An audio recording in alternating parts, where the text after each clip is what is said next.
Alright, today we have to talk about some massive, incredibly sudden news out of Washington. Senator Lindsey Graham of South Carolina has passed away at the age of 71. His office dropped the official statement early Sunday morning, stating he died Saturday night following a brief and unexpected illness. What makes this so shocking is just how incredibly fast everything happened. This wasn't someone who had been quietly battling an illness in a hospital for months. Literally 24 hours earlier, Graham was on a transatlantic flight back to the United States after a high-stakes diplomatic trip. Let's look at how the news first broke on NBC. Good morning. We're coming on the air with the breaking news that Republican Senator Lindsey Graham of South Carolina has died. Emergency responders rushed to the senator's Washington home on Saturday evening after a report of a person suffering cardiac arrest. Graham's family released a statement several hours later announcing the senator had died after a brief and sudden illness. His death sending shockwaves across Washington this morning and in the 71-year-old senator's home state of South Carolina. So, as you just saw in the NBC clip, his office tried to keep the initial announcement simple, a brief and sudden illness. But as morning went on, local news reports started digging into what actually happened at his home on Capitol Hill Saturday night. Emergency dispatch logs from Saturday evening showed that paramedics were rushed to his residence on a cardiac arrest call. Let's pull up CBC coverage that went into the details of the emergency response. Senator Lindsey Graham has died. His office says he passed away following a brief and sudden illness. Graham was on a visit to Ukraine on Friday, where he met with President Zelensky. He was scheduled to appear on NBC News Meet the Press today. The longtime South Carolina politician was elected to the House in 1994 and the Senate in 2002. He was running for re-election this year. In a Truth Social post, President Donald Trump called Graham one of the greatest people and senators he has ever known. Lindsey Graham was 71. One of the most revealing details about Graham's final hours actually came directly from Donald Trump. On Saturday morning, Trump appeared on Meet the Press and shared details about a phone call he had with Graham just hours before the senator passed away. According to Trump, they had a long conversation on Saturday evening. Let's play the clip where Trump describes the final call, because his description of how Graham sounded is really important to the timeline. He's a great guy. He was a great politician, actually. And it's hard to believe he's gone. He spoke to me just before he passed away, just to say hello. He got back. He felt fine. He was a little tired.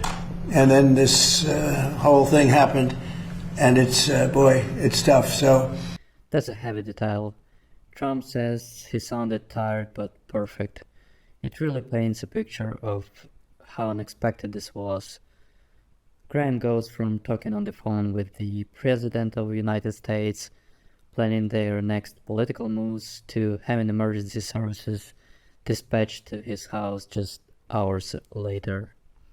Trump calling him family and crediting him with saving Brett Kavanaugh's Supreme Court nomination shows just how much influence Graham had in Trump's inner circle. But what was Graham doing right before the call?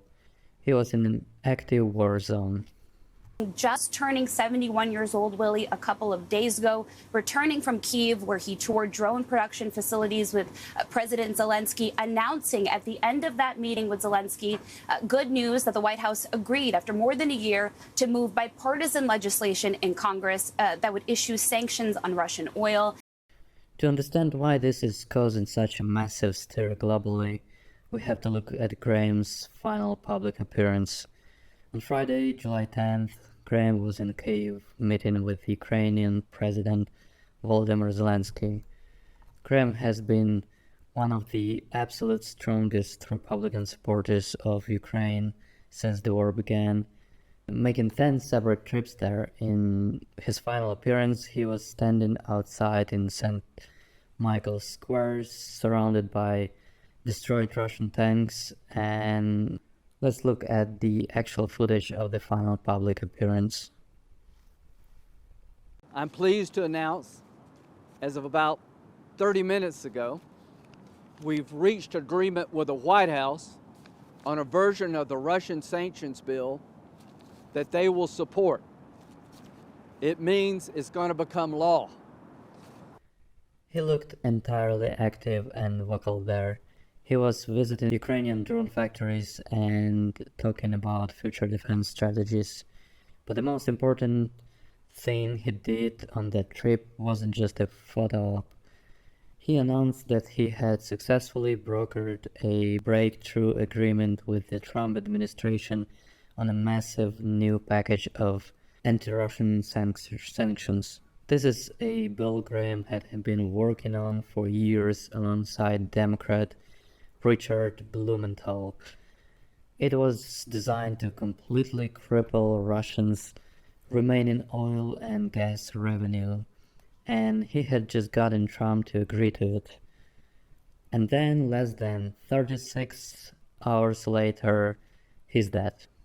That timing is what has a lot of people asking questions. Because of how fast this happened, and because Graham had just secured a deal that would cost Moscow billions of dollars, conspiracy theories instantly started flooding the internet. One of the loudest voices raising alarms was Bill Browder, the prominent financier and anti-Putin activist. Browder posted a warning on X, stating that he simply does not buy the cardiac arrest story. He pointed out that Russian intelligence services are absolutely experts at administering highly specialized poisons that mimic natural heart failures. Browder urged immediate independent toxicological testing, reminding everyone that Graham was just in Kyiv, a city where Russian covert operatives are known to run active sabotage missions.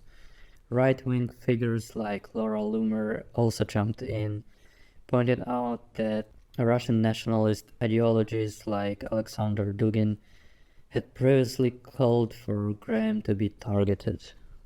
Now, to keep this grounded in reality, we have to look at what the medical examiner is actually saying.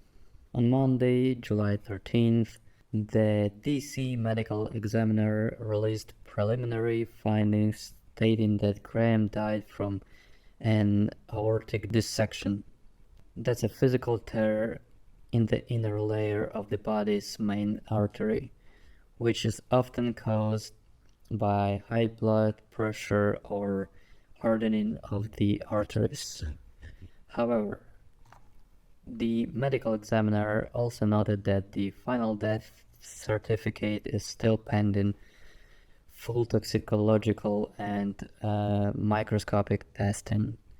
In cases like this, it usually takes weeks to get those results back. Whether this was a tragic sudden health failure brought on by the immense stress of a grueling international travel schedule, or something far more sinister, the timing couldn't have been more devastating for Ukraine.